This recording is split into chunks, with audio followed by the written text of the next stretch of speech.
Selamat datang kembali. Nah, hari ini kita langsung aja nih, kita masuk ke bab 9 dari materi Anda, judulnya Para Super Kooperator. Kita akan coba lihat gimana sih kelompok-kelompok tertentu ini bisa kerjasama dengan level yang luar biasa gitu. Kadang di situasi yang paling sulit sekalipun. Ya, betul. Fokusnya ini agak unik ya. Bagaimana justru kerentanan bersama, shared vulnerability, itu malah jadi pondasi buat kerjasama super ini. Nanti kita lihat contohnya dari ya unit militer elit kayak Navy SEALs, terus ada grup komedi improvisasi, sampai kelompok perampok internasional juga ada. Wah, lengkap ya.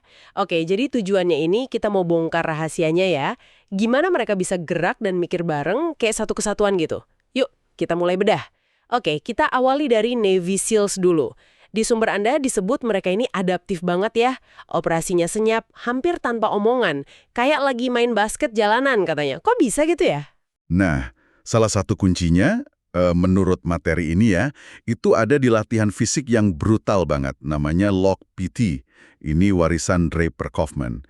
Jadi ini bukan cuma latihan angkat kayu berat aja gitu. Tapi desainnya itu memaksa anggota tim ngerasain kerentanan fisik yang ekstrim bareng-bareng. Mereka jadi merasakan langsung kalau ada yang salah langkah, ada yang lemah. Ini apa ya, interkoneksi yang dipaksakan lah istilahnya. Di situasi gitu pilihannya jadi jelas kan, mau fokus ke sakitnya sendiri atau fokus ke tim dan misi. Nah, proses inilah yang katanya menempa mesin kepercayaan itu. Sakit bareng, sukses bareng gitu.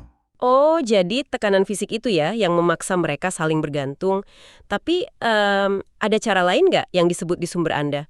Mungkin yang nggak terlalu fisik gitu buat bangun mesin kepercayaan ini. Ada. Contoh kuat lainnya itu dari pengalaman Dave Cooper di Tim Six. Dia ini katanya bukan yang paling kuat fisiknya, tapi paling jago bangun tim. Caranya lewat After Action Reviews atau AARs. Tapi AARs versi dia ini, intens dan jujur banget. Maksudnya jujur gimana tuh? Jadi AARs-nya Cooper itu bukan cuma laporan biasa, tapi lebih ke proses menggali kebenaran, tapi tanpa nunjuk jari. Fokusnya itu ke apa yang salah, bukan siapa yang salah. Gitu. Ah, oke. Dan katanya Cooper juga menekankan peran pemimpin ya di sini. Tepat sekali. Dia bilang penting banget pemimpin itu berani ngomong, saya mengacaukannya atau I screwed that up. Pengakuan kerentanan dari atasan ini, wah dampaknya gede banget. Kayak ngasih lampu hijau buat anggota lain untuk juga berani ngaku salah, berani nanya, jujur tanpa takut dihakimi. Ini yang bangun keamanan psikologis. Keamanan psikologis, iya. Itu komponen penting ya dari mesin kepercayaan tadi. Betul. Bahkan ada cerita Cooper sampai berani nantang atasannya, Laksamana McRaven, pas perencanaan misi Bin Laden itu kan, soal resiko helikopter. Iya, itu contoh bagus. Meskipun berisiko buat dia pribadi ya, tapi keterbukaan itu dihargai. Akhirnya, tim latihan skenario helikopter jatuh itu berkali-kali. Jadi, secara kolektif, mereka menghadapi kerentanan itu buat bangun kesiapan. Nah, prinsip kerentanan ini ternyata muncul juga di tempat lain ya, yang jauh dari medan perang. Coba kita lihat dunia komedi improvisasi. Contohnya UCB, Upright Citizens Brigade. Katanya mereka juga super kooperatif. Iya, ini menarik nih. Polanya mirip ternyata. Ada aturan dari Del Close buat grup improv kayak Herald gitu. Itu sangat menekankan dukungan satu sama lain, percaya penuh, dengerin baik-baik, dan tahan ego. Misalnya aturan no jokes. Itu bukan berarti nggak boleh lucu ya, tapi jangan maksain jadi bintang sendirian sampai merusak cerita bareng. Semua harus jadi aktor pendukung. Oh, jadi saling mendukung ya kuncinya. Bener. Ini kan menciptakan lingkungan yang aman ya, buat para komedian ini berani ambil risiko kreatif bareng-bareng di panggung, di bawah tekanan penonton. Mereka jadi saling bergantung sepenuhnya. Terus, yang lebih bikin kaget lagi nih, prinsip yang sama berlaku buat kelompok perampok Pink Panthers. Wah, ini gimana ceritanya? Mereka kan terkoordinasi banget, padahal katanya desentralisasi. Termasuk pengalaman perang katanya. Terus ditambah perencanaan yang detail banget. Observasi target bisa berminggu-minggu. Dan yang paling penting, ketergantungan mutlak satu sama lain. Ketergantungan mutlak. Maksudnya? Ya, jadi resiko dan biayanya itu dibagi rata.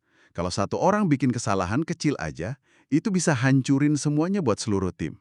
Nggak ada toleransi buat gagal, karena konsekuensinya fatal. Ini bentuk ekstrim lain dari interkoneksi dan kerentanan bersama itu tadi.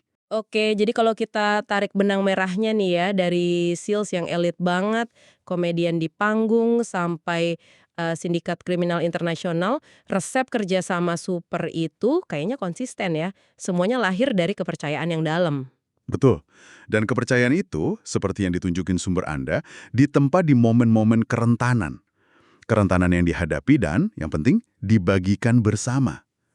Jadi ini bukan cuma soal ngumpulin orang-orang hebat aja, tapi gimana menciptakan kondisi supaya mereka harus saling bergantung dan merasa aman untuk melakukan itu. Jadi kemampuan buat terbuka soal kelemahan, ngaku butuh bantuan, terus merespons kerentanan orang lain dengan dukungan, itu yang disebut lingkaran kerentanan ya, vulnerability loop. Tepat sekali.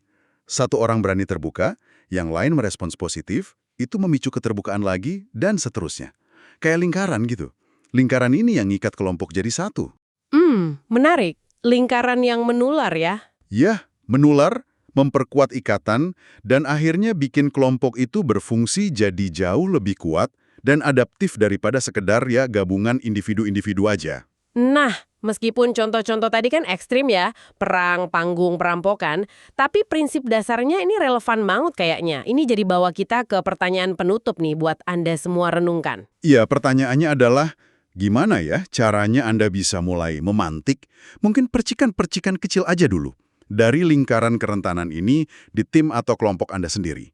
Bagaimana membangun mesin kepercayaan itu, mungkin langkah demi langkah, dalam konteks kerja sehari-hari yang nggak se-ekstrim contoh-contoh tadi. Coba direnungkan.